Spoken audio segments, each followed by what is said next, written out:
In the church, we often joke that some of the most often said words are, "We've never done it that way before."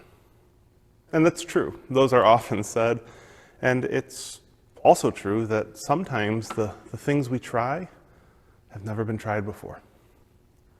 But there's another set of words that I hear just as frequently, but somehow we let slide.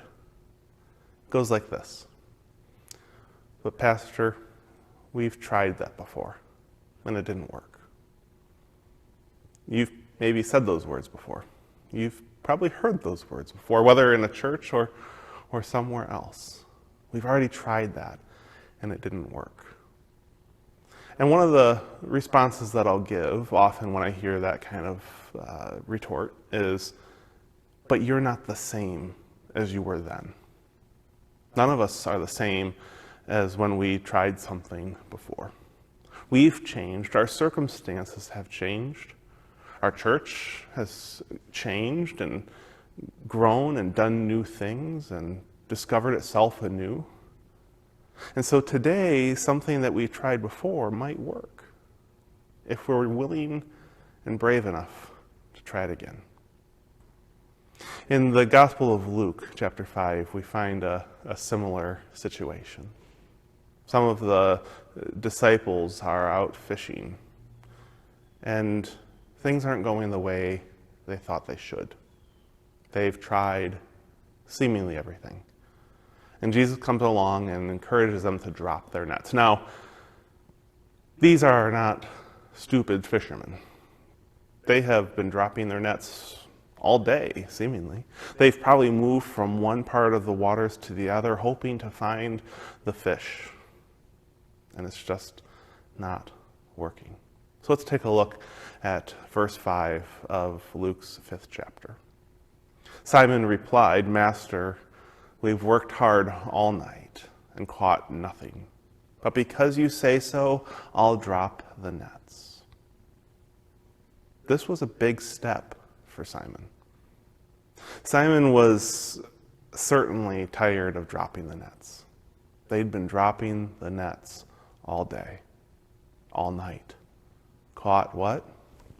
Nothing. And here comes Jesus with this great idea. You guys should drop the nets.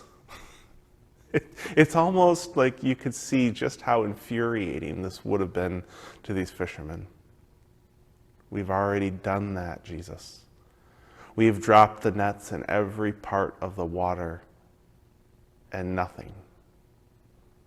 We'll drop them again. And so Simon takes this bold leap of faith, and he drops the nets again. Now you can imagine what happens from there. They catch a plentiful amount of fish. What changed? Did they find a better spot of water?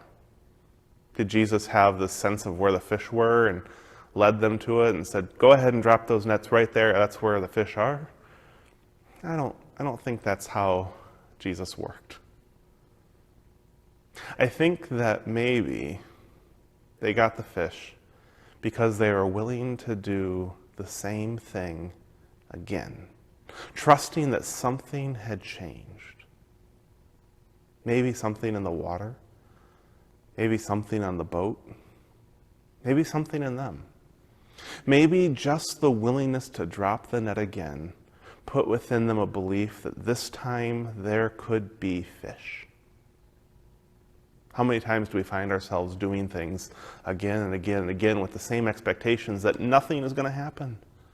We'll just keep doing it in hopes that maybe one day something will happen. But we know how it will go. We call those self-fulfilling prophecies. If you expect no results, you will probably get no results, at least not the desired results. But I think what changed within at least Simon was a sense of maybe this time we'll get fish.